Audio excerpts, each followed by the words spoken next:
Here's the big boy going through Rochelle, Illinois. And this dog sitter takes a stand. Unless you think that she bit herself or that somebody... She could have easily gotten bit by another dog. You sound like a fool. That's your opinion. My opinion's the only one that counts.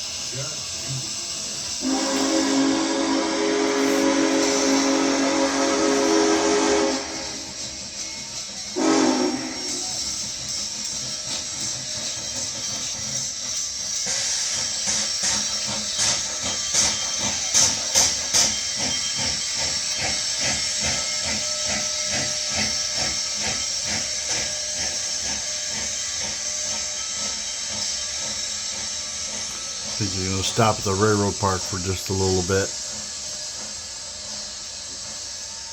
Not sure where they're going after this. There she is, man.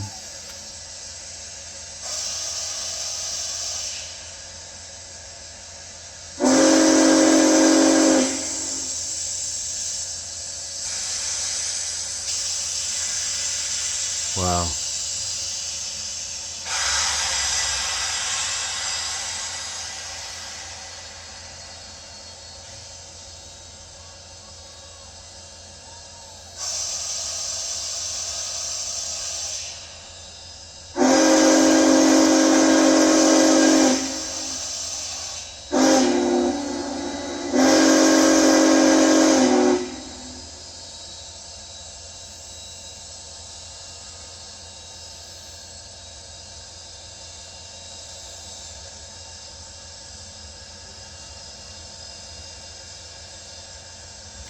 Yeah, I kind of would have liked to go and see her yesterday in Rochelle on display. I'm kind of glad we didn't go because there was thousands of people, and Mom and I would have probably had to walk over a mile to get to it. So it's a good thing we didn't go because it was a lot of people there. A lot of people didn't get to see it because they couldn't even they could only see it from a distance. But this is history. This is living history. It took the UP about 3 years to restore this. They took it from a static display, a park in Pomona, California. Built tracks across the parking lot to tow it out. Took it to their steam shop in, I want to say in Wyoming. And it took them about 3 years to rebuild this. Had to go through everything, give it a new paint job.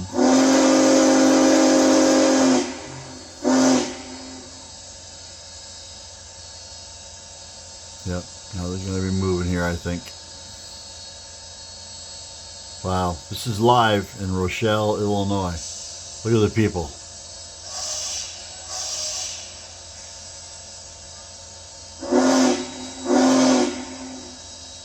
Two whistles usually means that they're going to start moving.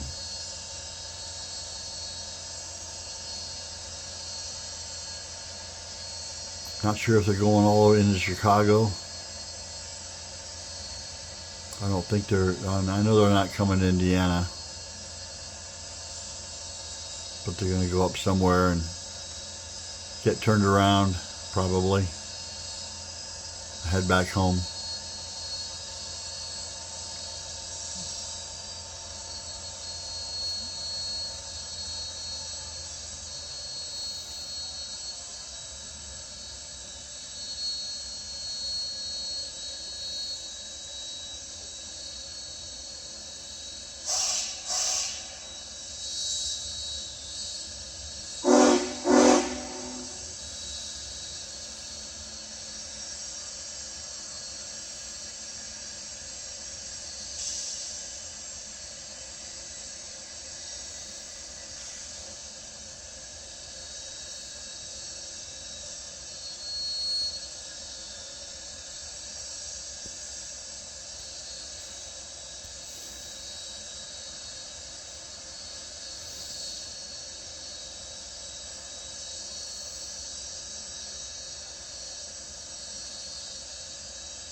These guys put a lot of time and energy into restoring this train.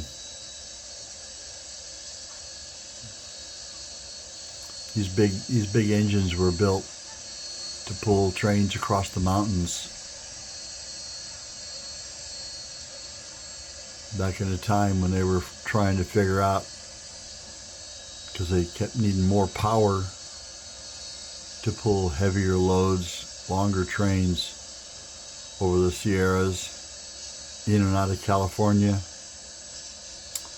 And sometimes they would use 2 and 3 steam engines together, and that got to be costly and inefficient. So someone said, well, let's just build 2 steam engines and make one out of it. So there you have it.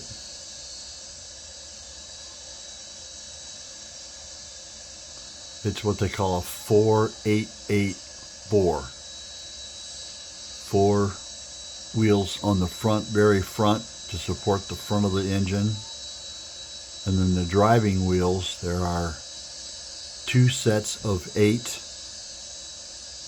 and then 4 more trucks behind the cab to help support everything. So that's how you determine a steam engine is start at the front, 4884. Big Mama.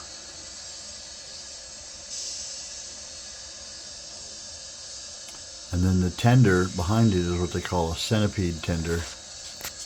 I'm not sure how many wheels that has, but I'm guessing about, I think it's about 12, 6 down each side. Big boy burns oil, not coal. Oil's more efficient, less of a mess. Toward the end of the steam engine era, they converted a lot of their steam engines to oil, especially the ones that went what I would call over the road, you know, that would pull long trains cross country.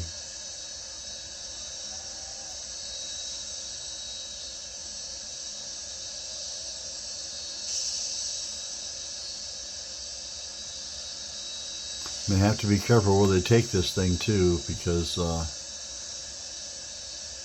some of the curves nowadays are pretty tight, and these 8 driver wheels don't articulate like some of them do.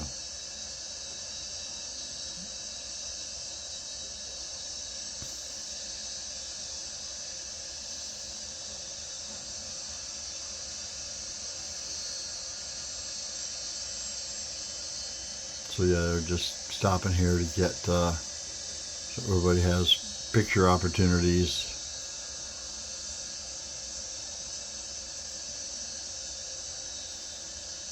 Some people taking selfies.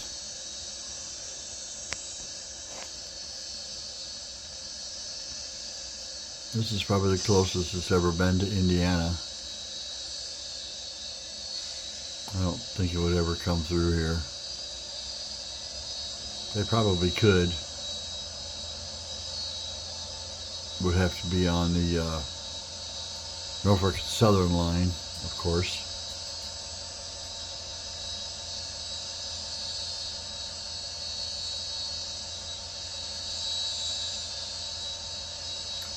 They do also tow a diesel behind them to help with the power that they need for all the cars that are in tow. With Union Pacific people, you can also pay to ride, but you had to reserve it way ahead of time.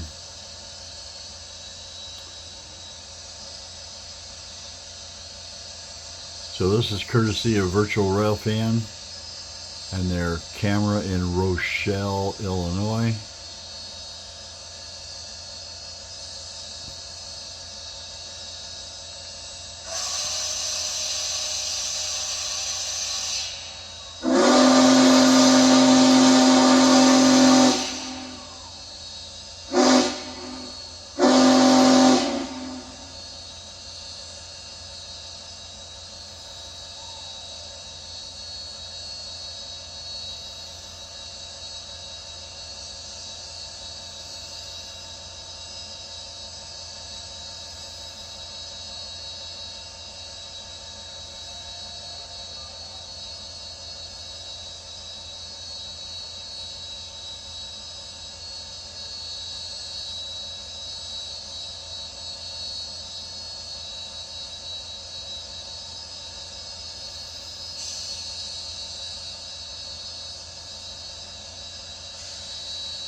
There was another steam engine, smaller than this one, the Challenger.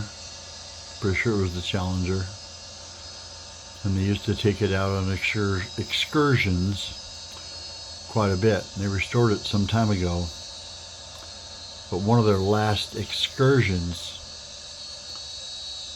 people, as you can see, just flocked to the tracks to see a steam engine.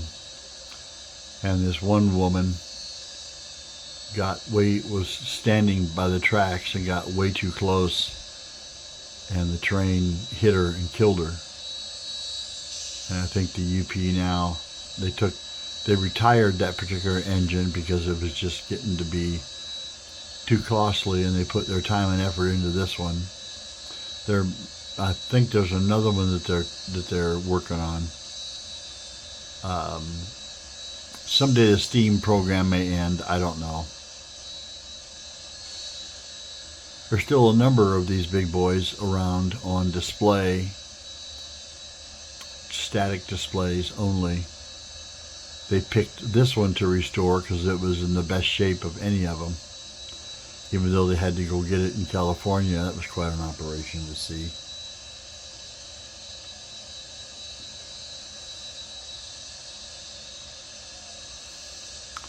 No, we're just gonna keep videoing here until they decide to pull out.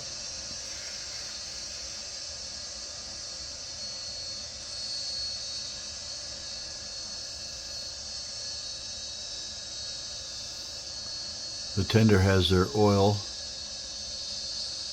and these two yellow cars here are for water. You'd be surprised how much water it boils away. There's the diesel.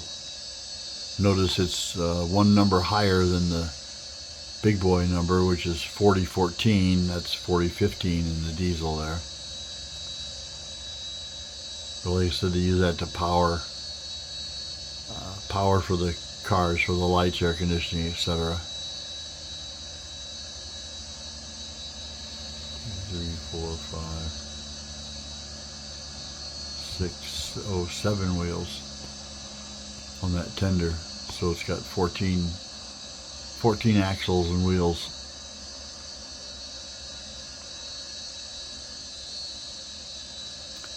A lot of people out there this morning. Probably some that didn't get to see her yesterday. And they have to stop along the way every so often, and they have to grease all the drivers, make sure there's oil in the automatic oilers. Takes a lot of lubrication to make sure the bearings don't go bad. God forbid they'd be out somewhere and a bearing would seize up on them. They'd be in trouble.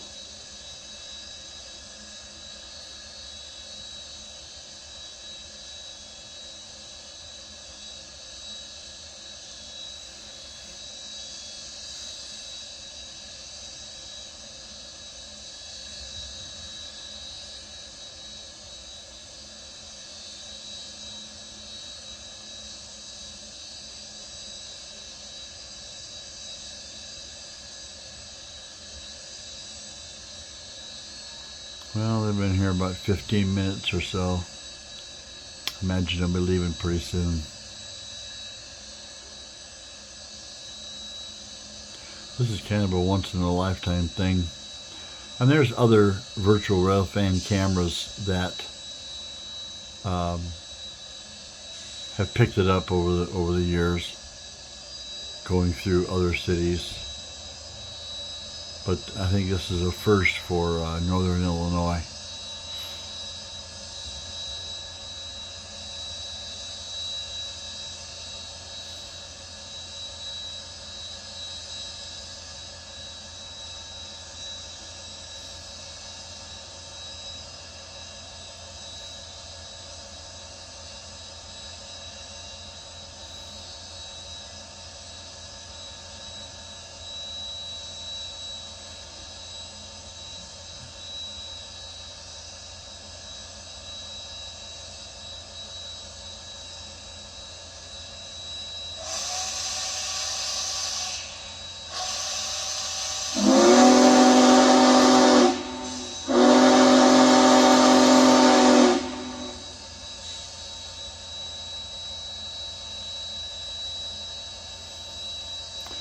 Watching the engineer, see if he grabs the throttle. 2 whistles like that is usually the signal that they're going to go, move forward.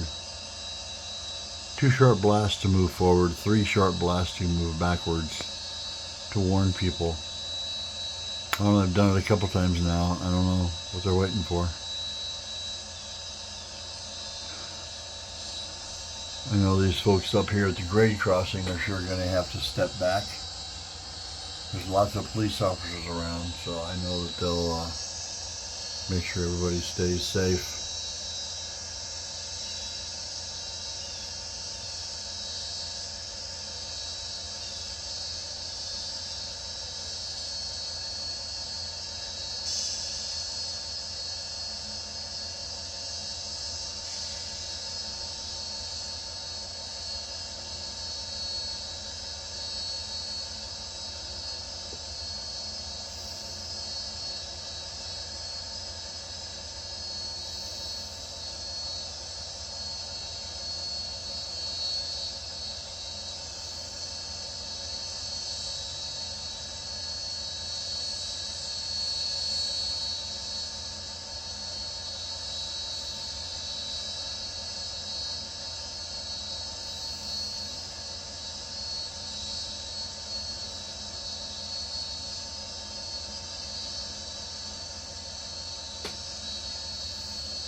I think at this point they're just doing that for the people because the train whistle is,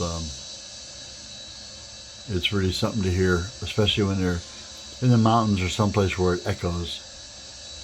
My dad always talked about the sound of the whistles coming through South Bend on the Norfolk Southern line, which of course back then was New York Central. And he said he loved to hear the sound of the steam engines' whistles far away, and it would echo through the whole city.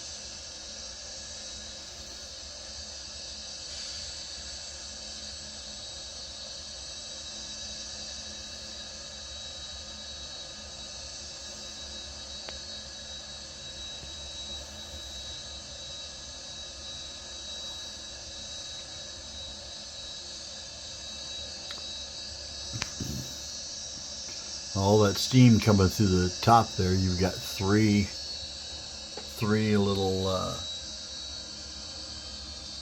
like pipes or vents. Those are connected to like little generators.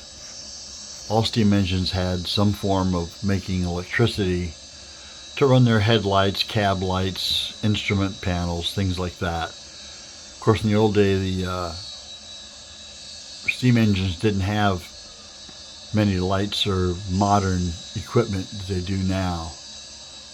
Of course, the big boy has been equipped with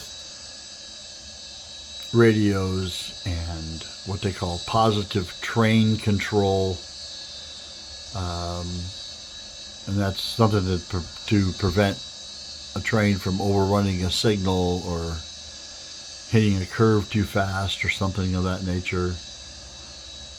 And now they have a lot of instrument clusters that give them more information about the performance of the trains, speedometers, things of that nature, and put in some modern equipment from what it used to be when it was back in the 40s when they ran. But they always had to have something for the headlight, so they put those little generators. You'll see them. You don't see them because they're on the other side, but looks like they've got maybe 3 of them, and they run steam through a little turbine up there and just turns the generator and keeps it running. And of course, then the diesel is supplying some power too, but I don't think it's supplying power to the engine itself or the headlights and the instruments and stuff.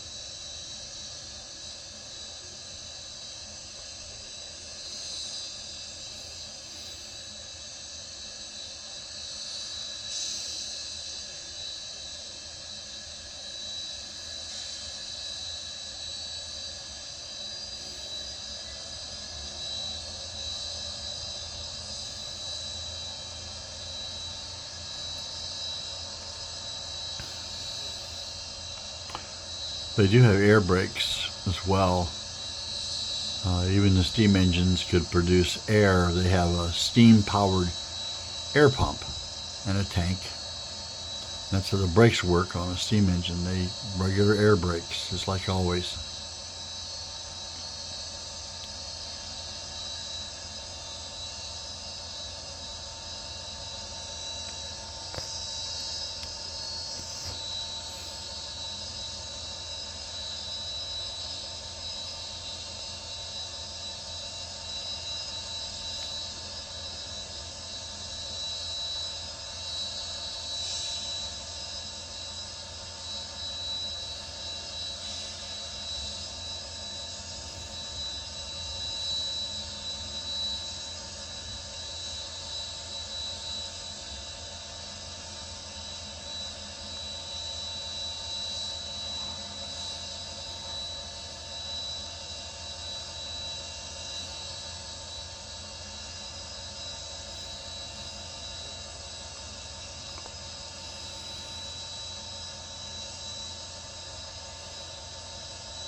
Okay, the engineer's back in his seat now.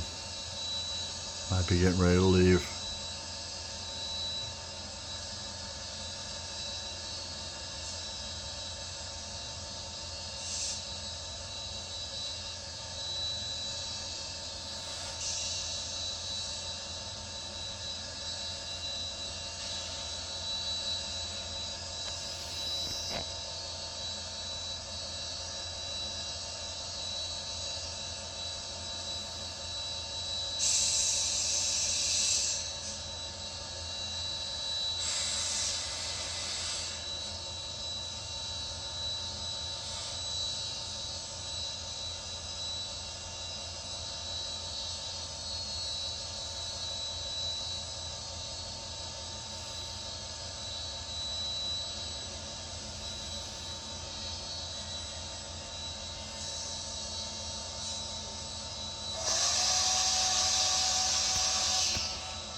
All right, here we go. We're pulling out. They open the valve to release some of that steam because when they sit long enough, you get condensation in the cylinders. So they got to blow out the water.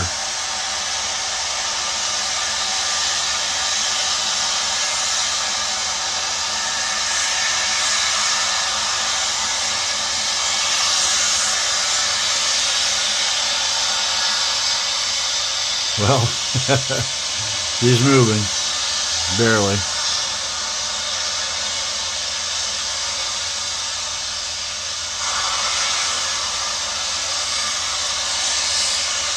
Hopefully he'll shut those off pretty soon.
And this is live.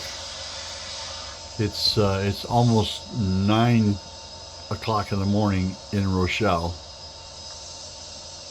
They're an hour behind us. It's almost 10 o'clock here.